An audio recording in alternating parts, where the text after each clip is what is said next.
Hai teman-teman, bagaimana kabarnya? Kembali lagi di Zona Sinema, zonanya bagi para kaum rebahan untuk menikmati saat santai dan rebahan tiba. Di kesempatan kali ini, Zona Sinema akan menjelaskan alur cerita film berjudul Mechanic Resurrection. Film ini merupakan sequel dari film sebelumnya yang dirilis pada tahun 2011 berjudul The Mechanic. Sudah pernah kita bahas ya, cek link di deskripsi. Disarankan nonton dulu yang pertama. Film kedua ini diarahkan oleh sutradara Dennis Gansel dengan dibintangi oleh Jason Statham. Dan yang kita tahu dia adalah om saya. Hah, ngayal. Baiklah, tanpa basa-basi sebelum masuk ke ceritanya, seperti biasa, apapun filmnya tetap ditemani kopi dan udut kalian.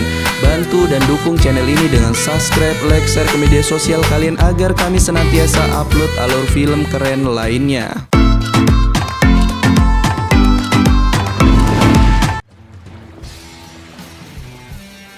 Di awal film kita diperlihatkan aktor utama dalam film ini. Dia bernama Arthur Bishop yang diperankan oleh Jason Statham. Dia terlihat sedang santai di kapal pesiar yang menikmati liburannya di Brazil.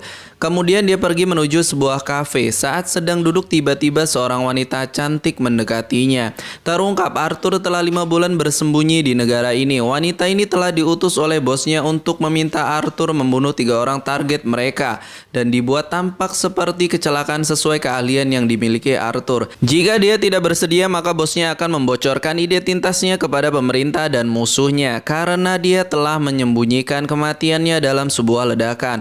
Tak terima dengan ancaman mereka, dan inilah yang terjadi. What are you doing?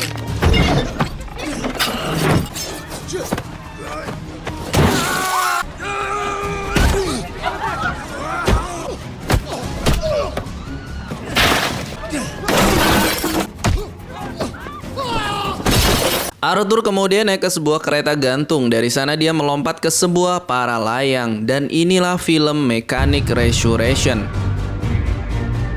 Arthur kemudian kembali menuju kapal pesiarnya. Dan dari kejauhan dia melihat seseorang yang mencoba masuk ke dalam kapalnya. Geblek bener orang ini ya. Dan inilah yang Om Statham lakukan.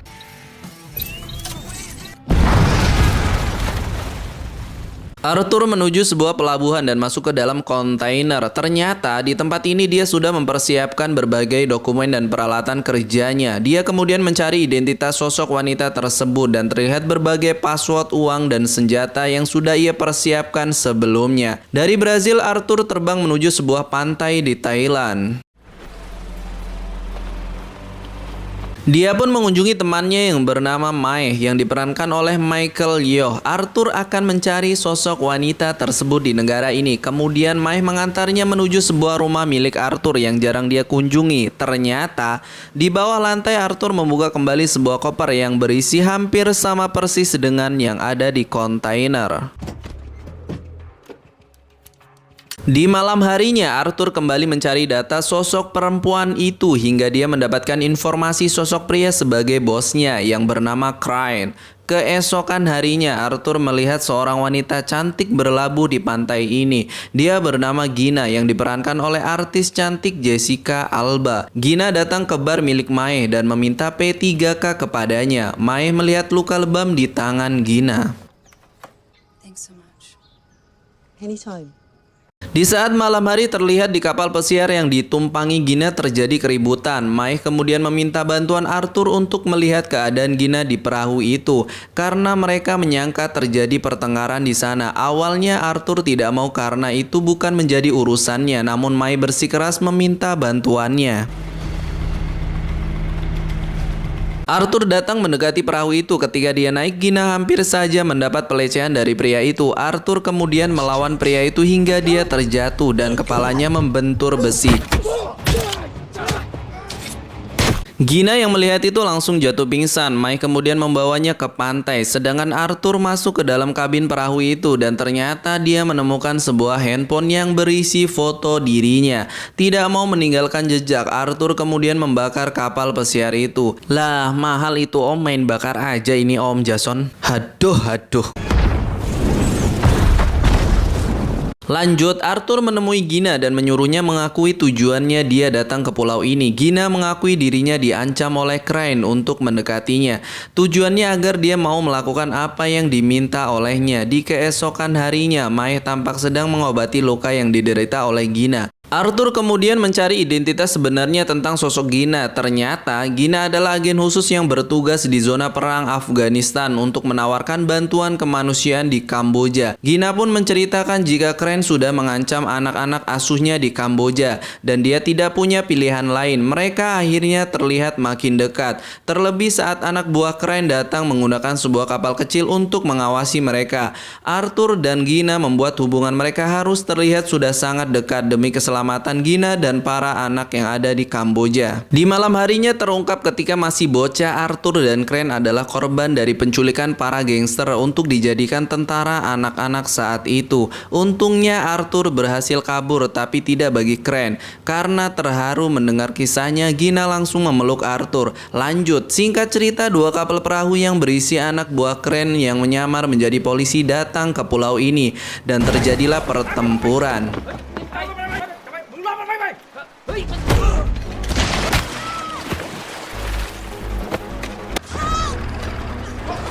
Sebenarnya di sini bisa saja Arthur dengan mudah mengalahkan mereka, namun dia memikirkan keselamatan Gina dan anak-anak Kamboja. Mereka pun dibawa menuju Bangkok, Thailand. Sesampainya di markas Crane, Arthur terlebih dahulu digeledah oleh seorang wanita cantik. Saat dia duduk di kursi, ternyata sebuah bom sudah dipasang di sana, dan jika dia kentut sedikit, bom itu akan meledak. Anjir, bisa aja nggak boleh kentut kamu, Om.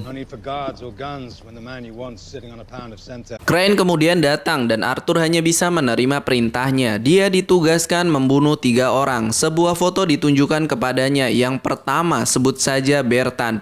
Dia dikenal sebagai pembunuh massal dan panglima perang sekaligus pedagang senjata terbesar di Afrika.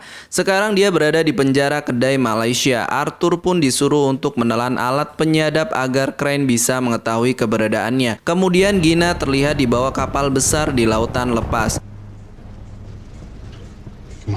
Lalu scene berpindah ke Penang, Malaysia. Arthur membuat perencana terlebih dahulu sebelum masuk ke penjara ini yang berjarak 70 mil di tengah laut dan berada di atas tebing tinggi berikut kawanan hiu yang siap menerkam. Jenderal tersebut bahkan selalu dikelilingi para prajuritnya yang setia. Arthur akan menyamar menjadi seorang buronan kelas kakap yang bernama Martin Basman yang sedang dicari oleh pihak kerajaan Malaysia.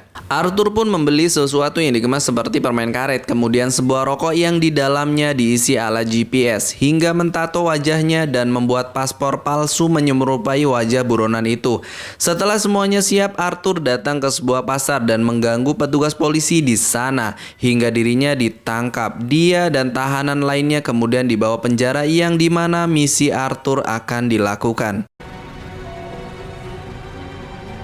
Arthur harus membuat kematian jenderal seperti sebuah kecelakaan agar dirinya dijemput dari sana. Di penjara, Arthur melihat langsung Bertan yang dijaga oleh para anak buahnya, dan faktanya banyak orang juga yang menginginkan kematian Bertan, termasuk mantan anak buahnya sendiri. Saat Bertan sedang melakukan olahraga angkat barbel, mantan anak buahnya itu hampir saja membunuhnya. Untungnya Arthur datang dan menyelamatkannya.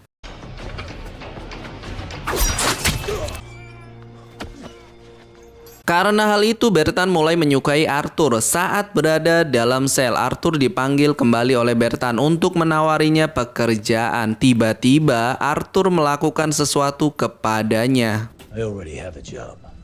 What job?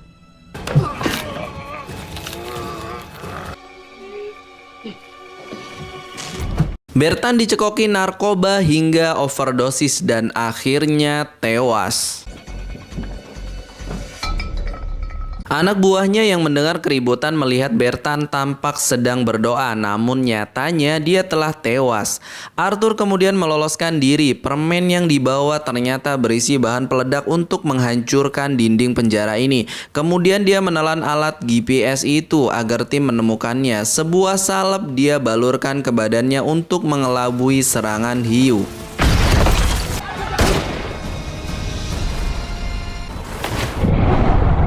Setelah melompat, dia tiba-tiba berada di perahu penyelamat. Misi pertamanya selesai. Arthur kemudian menelpon Crane dan melihat keadaan Gina. Target selanjutnya yaitu bernama Andrian yang berada di Sydney, Australia.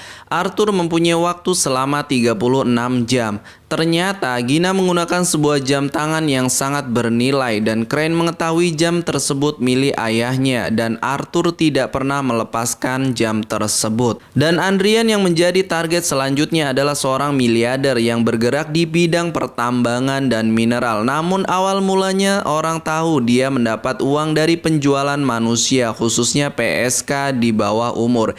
Dia juga mempunyai sebuah kolam renang cantilever yang berbentuk sangat unik. Arthur pun menyamar menjadi seorang buyer untuk perkantoran dekat lokasi targetnya, padahal dia ingin memfoto kunci ruangan itu. Arthur kemudian meracik berbagai bahan kimia yang bisa meretakkan kaca.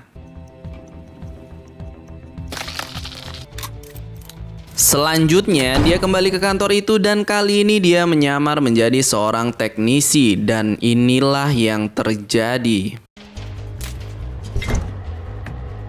Arthur kemudian membuat lubang di kaca tersebut. Ketika Andrian masuk kolam renang, tiba-tiba kaca dalam kolam renang itu pecah dan dia pun meluncur tewas ke bawah. Misi kedua Arthur dinyatakan berhasil dan Crane cukup senang mendengar hal ini. Saat akan melakukan video call dengan Arthur, Gina dengan sengaja menggeser sedikit kameranya. Arthur disuruh Gina melihat lebih dekat, namun karena hal itu anak buah Crane menamparnya. Son of a bitch! Arthur kemudian mencari tahu keberadaan Gina melalui nomor perahu yang dia lihat. Dengan menaiki helikopter, Arthur mencoba mencari kapal pesiar yang membawa Gina.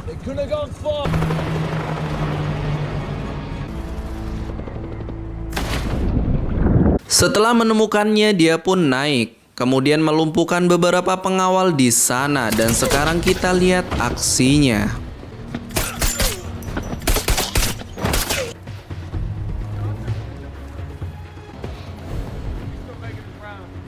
Gina pun akhirnya terlihat dan berusaha menolongnya.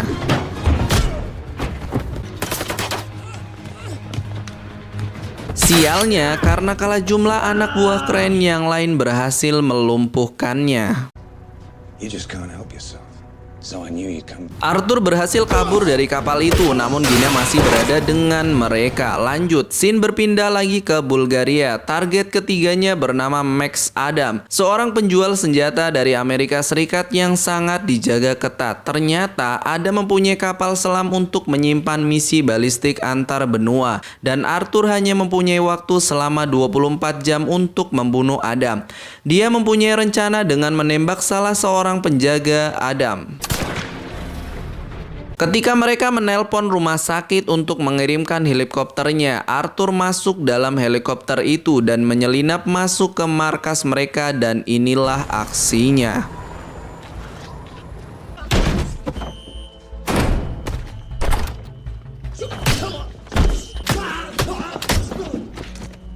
Max Adam yang ketakutan telah disusupi oleh pembunuh profesional kemudian masuk menuju ruang bunkernya. Tak diduga, Arthur yang cerdas telah berada di dalam sana. Lalu terungkap ketika target yang harus dibunuh oleh Arthur adalah saingan bisnis Crane. Kali ini Arthur tidak membunuh Adam. Mereka melakukan kesepakatan untuk balik menjebak Crane. Adam akan dinyatakan tewas dalam sebuah kecelakaan dan diledakkan di area kapal selamnya. Dan ketika dia tercebur ke dalam laut, Arthur sudah siap berada di dalam air untuk menyelamatkannya dan membawanya ke sebuah pulau. Arthur kemudian menelpon Crane bahwa misinya telah dilakukan. Karena meminta bukti mayatnya, Arthur kembali ke kapal selam milik Adam. Pasukan dikirimkan ke sana dan inilah yang terjadi.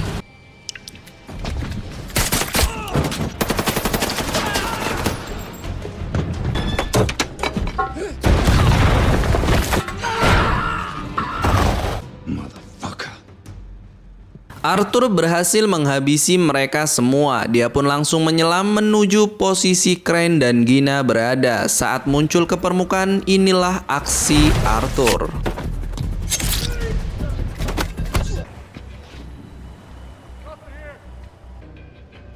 I know you're not gonna let her die.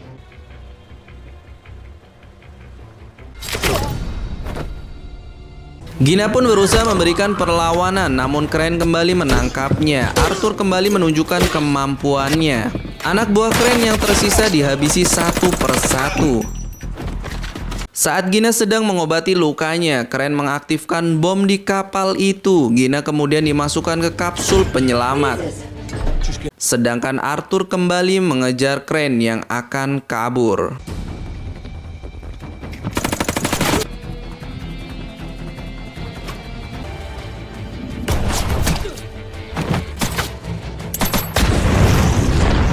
Waktu pun semakin menipis. Crane hampir saja berhasil dilumpuhkan, namun dia kembali memberikan perlawanan hingga Crane yang telah dirantai dan Arthur berusaha menyelamatkan diri. Kapal itu pun meledak.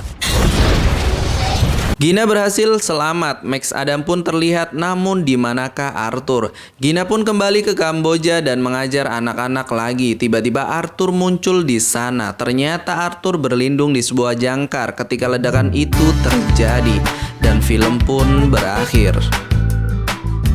Demikianlah alur cerita film Mechanic Resurrection ini. Disarankan untuk menonton film ini secara lengkap agar setiap adegan dan scene yang ditampilkan benar-benar membuat kita bisa berkata wow. Pesan yang dapat diambil dalam film ini adalah janganlah jadi pembunuh jika hidup kalian ingin tenang. Cukup sekian Zona Cinema dan tim undur diri. Sampai jumpa kembali di alur cerita film selanjutnya. Bye-bye.